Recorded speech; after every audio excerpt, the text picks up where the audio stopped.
akan belajar mata kuliah kawasan pariwisata. Dan mata kuliah kawasan pariwisata ini adalah salah satu mata kuliah di prodi arsitektur. Karena saya lulusan dari S2 arsitektur dengan konsentrasi kawasan pariwisata, jadi saya diamanahkan dari program studi untuk mengajar mata kuliah kawasan pariwisata. Nah, sebelum kita mulai lebih lanjut ke dalam materi dan lain sebagainya, langkah baiknya kita memulai perkuliahan ini dengan berdoa untuk melancarkan ilmu yang kita dapatkan dan seluruh rangkaian perkuliahan pada hari ini. Silakan berdoa menurut agama dan kepercayaannya masing-masing. Berdoa mulai. Berdoa selesai. Jadi di sini ada identitas mata kuliah. Identitas mata kuliahnya yaitu nama mata kuliahnya kawasan pariwisata yang dengan bobotnya yaitu 3 SKS dengan pada mata kuliah 2009 09 603 P050. Nah, di sini setelah itu kita masuk ke dalam deskripsi mata kuliah.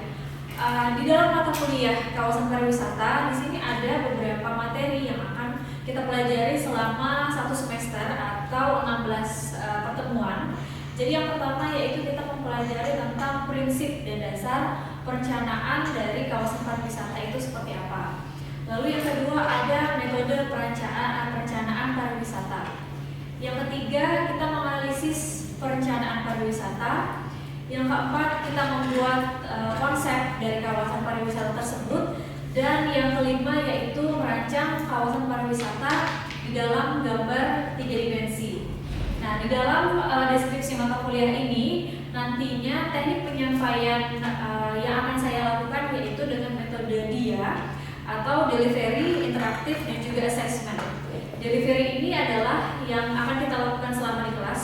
Jadi saya akan menyampaikan materi. Lalu ada interaktif yaitu proses diskusi yang akan kita lakukan di kelas untuk setelah materi kita bisa melakukan diskusi berupa tanya jawab. Lalu ada assessment.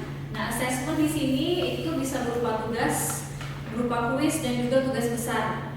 Dan karena di sini adalah mata kuliah yang bobotnya 3 SKS, jadi ada tugas besar yang akan dipresentasikan di akhir perkuliahan atau di UAS-nya, yaitu dengan merancang kawasan pariwisata dalam bentuk gambaran 3 dimensi.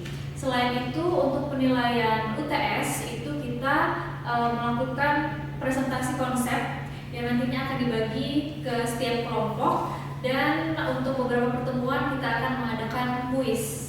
Dan di sini ada capaian pembelajaran dari mata kuliah di kawasan pariwisata, yaitu capaian yang pertama diharapkan mahasiswa dapat mengidentifikasi dari existing lahan di kawasan pariwisata. Jadi identifikasi ini itu kira-kira kita mengidentifikasi berapa luas lahannya, terus berapa nanti potensi apa aja yang ada di kawasan pariwisata atau permasalahan apa aja yang ada di sana. Lalu yang kedua kita bisa menganalisis permasalahan potensi yang ada di kawasan pariwisata. Jadi di dalam analisis ini kita akan menggunakan analisis SWOT. Ada yang sudah pernah menggunakan analisis SWOT? Sudah pernah. Oke, jadi nanti kita menganalisis semua masalahnya menggunakan analisis SWOT. Lalu setelah kita menganalisis, kita mampu membuat konsep, juga mampu merancang kawasan pariwisata di dalam gambar 3 dimensi. Jadi selain gambar 3 dimensi atau gambar perspektif, ini kita awali dulu dengan adanya master plan. Jadi di master plan tersebut kita bisa menunjukkan bagian mana aja atau fasilitas apa aja yang akan kita buat di dalam satu kawasannya. Nah, jadi di dalam mata kuliah kawasan pariwisata ini, karena tadi saya sempat menjelaskan ada beberapa tugas, kuis dan lain sebagainya. Di sini ada bobot penilaian yang semua mahasiswa harus ketahui. Jadi di sini ada aspek kognitif. Nah, aspek kognitif ini itu meliputi gambar 3 dimensi dan juga presentasi tugas besar. Lalu selanjutnya ada aspek psikomotorik yang dinilai dari desain atau progres tugas mingguan itu sebanyak 30%, dan juga untuk UTS atau konsep dari kawasannya itu dinilai sebanyak 20%. Lalu ada aspek penilaian afektif, itu dinilai dari kehadiran sebanyak 10%. Dan kalau di total semuanya menjadi 100% untuk penilaian dari mata kuliah kawasan pariwisata. Berikut adalah jadwal perkuliahannya. Jadi di sini semua perkuliahannya bersifat offline di hari Selasa pada jam 9.10 sampai di 10.40 di kelas ini. Dan ini dosen pengampunya saya sendiri. Jadi untuk pertemuan 1 sampai 7 kita ada materi. Lalu pertemuan 8 itu ada ujian tengah semester atau yang kita sebut tadi sebagai presentasi konsep. Lalu pertemuan 9 sampai ke 15 kita lanjut materi lagi atau progres mingguan terhadap konsep yang tadinya sudah dibuat. Dan di pertemuan ke-16 atau di UAS-nya nanti kita ujian, yaitu berupa gambar yang sudah dibikin dari master plan sampai ke gambar 3 dimensi dari perencanaan kawasan pariwisata. Oke, jadi di dalam mata kuliah ini kita ada tata tertib, yaitu di sini kita akan memilih satu penanggung jawab mata kuliah yang nantinya akan mengkoordinasikan teman-teman di kelas atau menghubungi dosennya. Lalu diharapkan mahasiswa dapat hadir paling lambat 15 menit setelah perkuliahan dimulai. Jika lebih dari itu, maka mahasiswa diharapkan untuk mengikuti kuliah dari luar kelas. Lalu untuk mengenakan pakaian bebas dan rapi, tidak memberikan HP di dalam kelas, dan juga menyertakan surat izin atau surat sakit ketika berhalangan hadir masuk ke kelas. Jadi kalau di sini itu kurang lebih 70 atau 75 atau sampai 80% untuk kehadiran ya. Jadi maksimal itu ada 3 pertemuan, boleh tidak hadir, misalkan sakit atau izin. Jadi tidak boleh lebih dari 3 pertemuan. Lalu di sini ada arsitek dan kawasan pariwisata. Apa sih hubungannya sebenarnya antara arsitek sama kawasan pariwisata?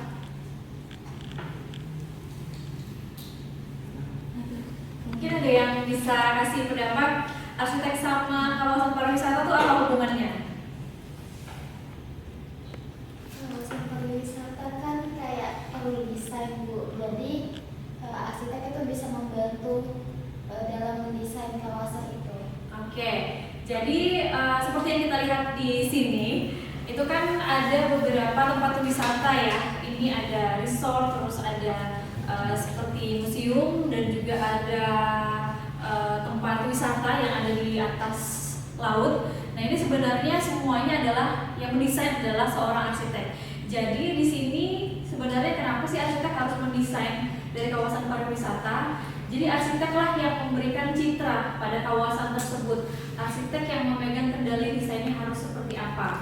Jadi makanya arsitek dan kawasan pariwisata itu sangat berkaitan, walaupun fungsinya sebagai tempat wisata, tapi dari sisi bangunan, dari sisi kawasan, semuanya didesain oleh seorang arsitek. Nah, di sini itu ada beberapa tugas seorang arsitek ketika mendesain kawasan pariwisata. Yang pertama ada sense of place, yaitu adanya hasil interaksi manusia dengan ruang hidupnya atau dengan kawasan yang mereka desain. Lalu selanjutnya ada place attachment. Di situ ada hubungan emosional antara manusia dengan tempat yang dibangun untuk mendukung aktivitas tertentu. Dan yang terakhir ada place identity, yaitu menciptakan identitas atau keunikan tertentu. Jadi misal di sini kita lihat ada salah satu museum yang ada di Bali, namanya Wayah, yang ada di gambar yang ada di tengah. Itu adalah karya dari salah satu arsitek. Di sana sebenarnya awalnya itu adalah kawasan perbukitan yang dia ingin menciptakan sebuah art space yang juga kombinasi dari sebuah coffee shop. Dia menciptakan identitas baru di kawasan tersebut, tapi juga bukan dengan bangunan yang masif atau bangunan yang berbeda dengan lingkungan sekitarnya. Jadi makanya di sini kalau kita lihat dari desainnya, beliau ini menggunakan material kayu untuk desainnya, dan juga kalau kita lihat bentuk bangunannya seperti pohon-pohon yang bertingkat ke atas. Nah, di dalam konsep pengembangan pariwisata ini itu sebenarnya ada 3 A yang kita kenal, yaitu ada atraksi, aksesibilitas, dan juga amenitas. Ada yang sudah pernah dengar tentang 3A ini? Sudah. Oke. Jadi yang pertama itu atraksi. Atraksi ini adalah yang dimaksudkan yaitu kawasan wisatanya dia menjual apa yang ada di sana. Misalkan tadi apakah art space, ataukah wisata buatan, ataukah wisata alam. Nah, itu semuanya kita sebutnya ke dalam atraksi.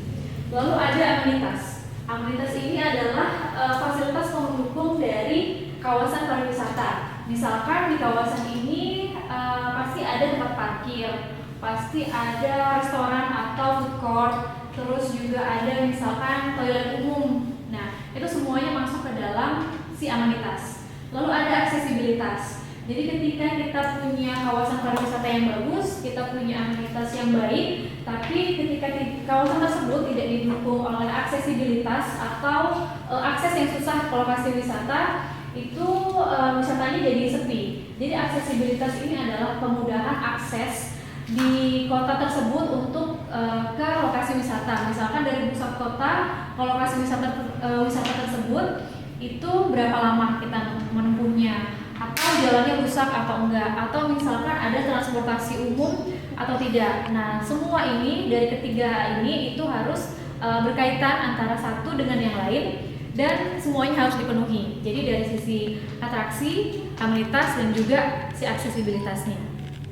Di sini itu pariwisata itu sebenarnya juga selain kita mendesain, itu juga kita bisa mengembangkan perekonomian dari kawasan setempat. Jadi kawasan pariwisata ini itu untuk perkembangan ekonomi dari daerah tersebut. Jadi kita bisa mengambil tenaga kerja dari lingkungan sekitarnya.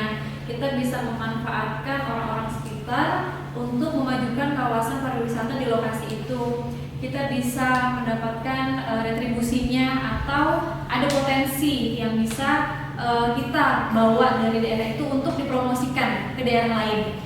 Atau kita juga bisa nih misalkan untuk pariwisata itu, misalkan tempatnya sekarang sudah rusak atau misalkan tidak tertata. Nah, kita bisa memulihkan kembali kawasan tersebut agar lebih hidup dan juga mendatangkan para wisatawan untuk datang ke lokasi itu. Jadi wisatanya juga lebih bagus dan mendatangkan lagi pendapatan bagi daerah atau masyarakat di sekitar kawasan pariwisata. Nah, mungkin sampai di sini ada yang ingin bertanya? Iya, silakan Amin. Iya Bu, jadi kan ada salah satu kawasan wisata yang cukup terkenal, terus juga wisata yang dihasilkan sama yang diperlihatkan itu tuh bagus. Namun ada salah satu aspeknya yang menurut saya itu sulit, yaitu salah satunya aksesibilitas. Nah, bagaimana cara menyiasati aksesibilitas yang sulit terhadap potensi wisata yang dihasilkan? Oke, jadi permasalahannya adalah di aksesibilitas. Nah, berarti di sini untuk aksesibilitasnya, apakah sudah bisa ditempuh oleh mobil dan tapi jalanannya yang jelek, atau tidak ada aksesnya sama sekali? Masih bisa ditempuh kendaraan, cuma jelek aja. Cuma jelek. Ya. Oke, jadi mungkin di sini ketika kita punya potensi atau tempat wisatanya berarti sudah ada ya. Ya, sudah. Nah, itu bisa kita rekomendasikan ke pemerintah setempat, atau misalkan kita di sana itu ada kelompok sadar wisata. Jadi kelompok sadar wisata itu dan kita sendiri sebagai seorang perancang bisa memberikan rekomendasi aksesibilitas seperti apa yang akan ditempuh ke lokasi wisata. Misalkan itu kita rekomendasikan kepada pemerintah setempat dulu. Misalkan kita punya data nih tentang wisata yang ada di sana, sebenarnya pengunjungnya banyak, terus atraksinya bagus dan amenitasnya sudah lengkap, tapi sayangnya tidak didukung oleh aksesibilitas. Nah, mungkin kita selain memberikan masukan dari desain, kita juga memberikan masukan dari sisi atraksinya seperti itu. Jadi bisa direkomendasikan. Kita tidak sendiri jadi ke sana, jadi harus ada kelompok sadar wisata yang ada di lokasi tersebut untuk sama-sama memajukan si kawasan pariwisata ini. Gitu. Oke, bisa dipahami, Amin? Yang berkaitan dengan yang ditanyakan oleh Amin tadi, di sini ada beberapa bentuk perencanaan di dalam kawasan pariwisata. Jadi selain kita ke pada perencanaan penggunaan lahan, misalkan satu lahan ini atau satu kawasan ini selain mencakup 3A itu tadi, kita juga bisa merencanakan infrastruktur. Jadi infrastruktur misalkan tadi jalannya masih rusak ya, nah kita bisa merencanakan jalannya nanti seperti apa, apakah bisa diakses dengan kendaraan, apakah kendaraan roda 2 atau roda 4 atau bahkan sampai bis. Ketika dia punya potensi wisata yang sangat ramai, itu pasti aksesnya harus bisa diakses sama bis yang gede. Atau juga misalkan utilitas ini berkaitan dengan pengairan yang ada di sana. Ketika kawasan wisata itu dia susah air, nah kita berarti harus merencanakan utilitasnya seperti apa. Atau akses dari tempat-tempat umum seperti dari bandara atau dari terminal, apakah ada shuttle bus nih yang ke sana. Misalkan dari bandara ada shuttle bus yang membawa wisatawan langsung datang ke tempat wisata. Atau dari terminal ada shuttle bus sendiri. Nah, jadi perencanaan infrastruktur itu juga kita perlukan, atau bahkan kita sampai kepada perencanaan ke dinas-dinas ya. Jadi untuk dokumen perencanaan ini sebenarnya sangat luas, tidak hanya terbatas kepada desain master plan ataupun ke gambar 3 dimensinya. Jadi ketika nantinya akan terbangun, itu pasti kita harus mengeluarkan naskah akademik yang nantinya akan jadi peraturan, dan itu semuanya bisa dimasukkan ke dalam RT/RW untuk menciptakan akses infrastruktur yang tadi, misalkan jalannya masih rusak atau misalkan lokasi tersebut belum ada bangunannya. Itu ketika kita membangun kawasan di sana itu bisa masuk ke dalam RT/RW, nantinya akan diatur ke dalam undang-undang sampai kepada perencanaan keselamatan. Misalkan seperti kawasan pariwisata alam atau yang seperti outbound. Nah itu kan seperti kalau misalkan seperti outbound itu berarti harus ada perencanaan keselamatannya seperti apa. Karena yang berwisata ke sana juga diharapkan bisa dapat safety yang nyaman. Terus juga dari pengelola itu bisa bertanggung jawab gimana mereka mengelola dari kawasan tersebut. Jadi mungkin cukup sekian dari mata kuliah kawasan pariwisata. Nanti kita akan melanjutkan di minggu depan. Jadi saya berterima kasih kepada teman-teman yang sudah hadir di kelas ini.